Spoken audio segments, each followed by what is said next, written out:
کودک زنده آورد.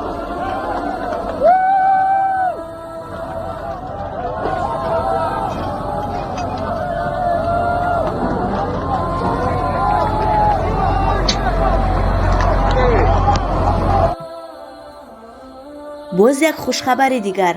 наҷотдиҳандагони тоҷик рӯзи 12 феврал боз як кӯдаки дигарро зиндаю солим аз зери вайронаҳои шаҳри қаҳрамонмаръаши Туркия берун оварданд. ин кӯдак 150 соат яъне тӯли 7 рӯз дар зери вайронаҳо қарор доштааст. бидуни ғизо тӯли 150 соат яъне 7 рӯз бидуни ғизо зинда мондан ин худ як мӯъҷиза аст. оҷонсии Анадолу хабар додааст ки ин писар 3 сола буда Ялвуз ном дорад. маъмурони наҷот аз Тоҷикистон рӯзи гузашта ҳам як тифли 6 моҳаро ҳамроҳи падараш аз зери харобаҳо дар Туркия зинда берун оварданд.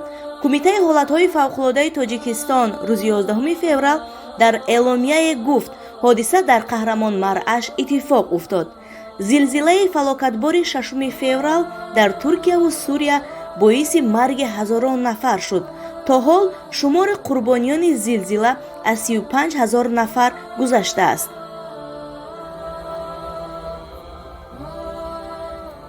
шунидани хабарҳои хуш аз ҷониби наҷотдиҳандагони тоҷик дар Туркия ин худ як фахри миллату давлат аст.